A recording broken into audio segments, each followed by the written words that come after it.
Good morning student. आज हम लोग new chapter algebraic expression chapter 6 जो है स्टार्ट करने जा रहे हैं। तो इसके बारे में थोड़ा सा समझ लें कि अलजेब्रिक एक्सप्रेशंस क्या होता है। N algebraic expression is an expressions built up from integer constant.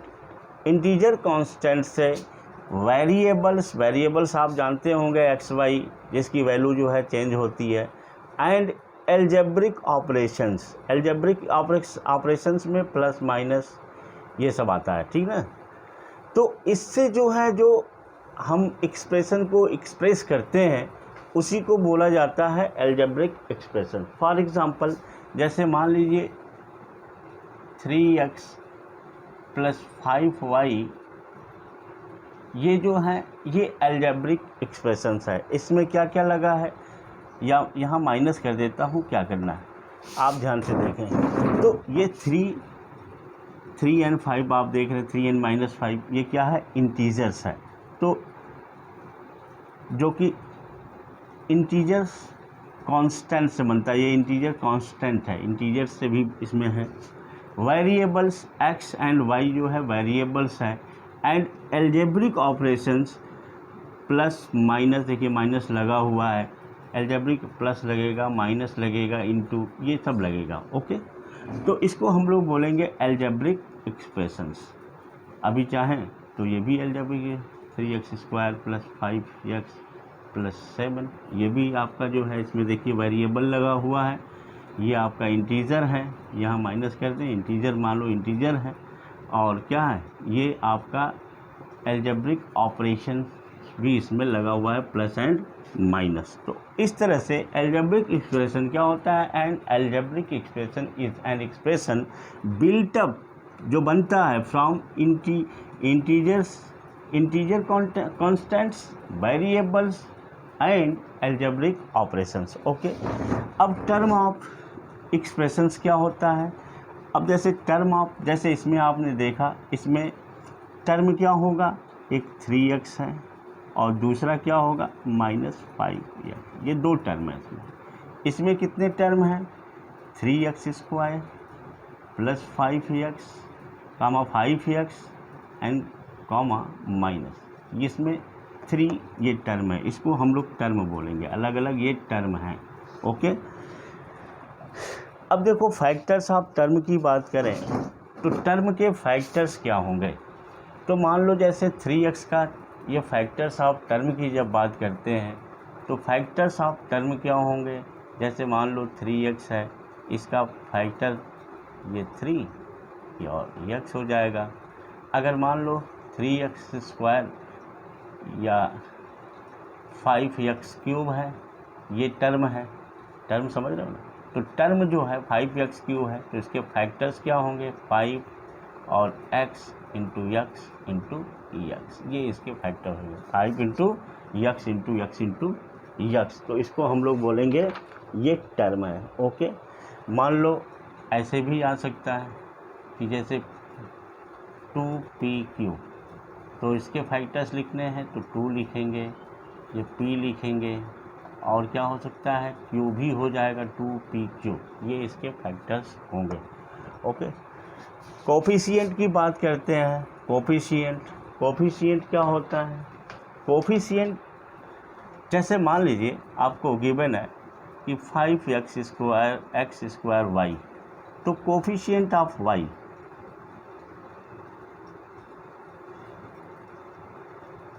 Coefficients of y की जब बात करें तो y का कोफिशिएंट y में कितने का मल्टीप्लाई है, 5x², तो ये 5x² इसका कोफिशिएंट होगा। अगर हम कहें coefficient of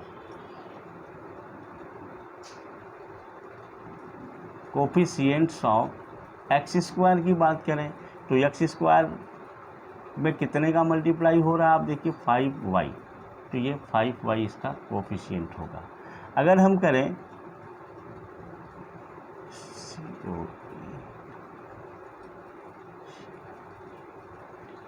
coefficients of x² y का अगर कोफिशिएंट देखना चाहें तो x² y को एक साथ लेंगे, इसमें कितने का मल्टीप्लाई हो रहा है, 5, तो इसका कोफिशिएंट होगा 5. Okay.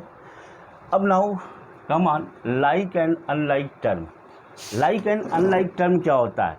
If the term of algebraic expression having same algebraic function, अगर एल्जेब्रिक फंक्शन सेम है तो इसको हम लोग बोलते हैं लाइक टर्म. जैसे 5x एंड 7x या -7x भी लिखेंगे तो ये क्या है? ये लाइक टर्म होगा, क्योंकि इनके फंक्शन सेम है, x और x. यही देखना, यही फंक्शन है, इसी के मान, इनके वेरिएबल जो है सेम होने चाहिए. आगे फिर 3x² y कामा -5xy². ये भी आप देखें, ये सॉरी यहाँ x² करेंगे तब ये जा कर के क्या हो जाएगा?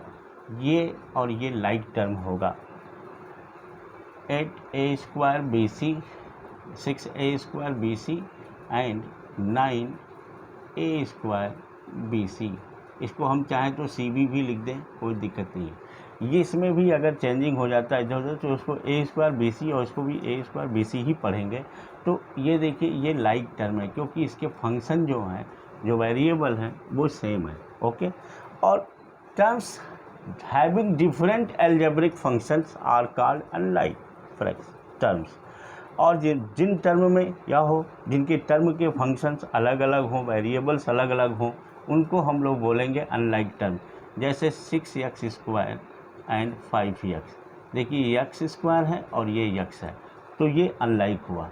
And 3a² b -2ab². ठीक है ना. तो देखिए ये a² b है और ये ab² है. यहाँ a² है और यहाँ पे a है, यहाँ b है, यहाँ b² है, तो इसलिए ये अनलाइक टर्म हुआ. अब आगे बढ़ते हैं बच्चों और आते हैं आगे मोनोमियल. मोनोमियल का मतलब होगा जिसमें कि केवल एक ही टर्म हो, उसको मोनोमियल बोलेंगे. जैसे 5x² या 5x² y एंड 3abc². इसमें एक ही टर्म है, सिंगल टर्म है, इसलिए इसको हम लोग बोलेंगे मोनोमियल. और जिसमें दो टर्म हो उसको हम लोग बोलेंगे बाइनोमियल. उसको बोला जाएगा बाइनोमियल. जैसे 5x² y एंड +7. तो ये मोनोमियल, क्योंकि वन टर्म ये और एंड वन टर्म ये, टू टर्म हो गए. तो जिसमें 2 होगा, बाई का मतलब होता है 2, जिसमें और ab² + a² है, इसमें भी 2 टर्म है, so it is binomial. Trinomial जिसमें 3 टर्म हो, a² + b + 3 मान लो, चलो 1 2 3 टर्म है, तो इट इज़ ट्राइनोमियल. एंड अब 3 से ज़्यादा हो तो उसको हम लोग बोलेंगे क्या चीज़? पॉलिनोमियल. तो मैं समझ रहा हूँ आपको समझ में आ गया होगा. एक लास्ट जो है आपको बचा है डिग्री. आपको degree of an algebraic expressions की जब बात करें तो डिग्री क्या होती है? Degree is the highest power of the given algebraic expressions, यानी कोई ऑफ द गिवन फंक्शन, यानी या ऑफ द गिवन क्या कहते हैं वेरिएबल्स, यानी किसी वेरिएबल्स का अगर हाईएस्ट जो है, जो पावर होता है, उसी को हम लोग बोलते हैं क्या कहते हैं कि डिग्री. ओके. जैसे फॉर एग्जांपल आप समझ लें, जैसे मान लीजिए 5x² + 2x + 7 है, इसकी डिग्री हो जाएगी, हाईएस्ट पावर 2 है, डिग्री इसकी क्या हो जाएगी? 2 हो जाएगी, DECREE.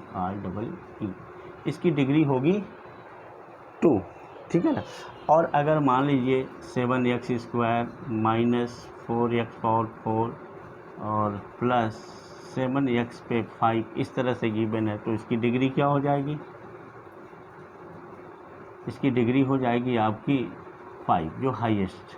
देखिए इसमें x का 2 है, इसमें x का 4 है, जो हाईएस्ट पावर है वही इसकी क्या हो रही है? डिग्री हो रही है. तो ओके बच्चों, समझ में आ गया होगा, ना समझ में आया ज़रूर मैं आपको बताऊंगा। आज वीडियो सेंड कर रहा हूं, कल से मैं ऑनलाइन क्लास आपका लूँगा उसी समय सेम टाइम। Thank you.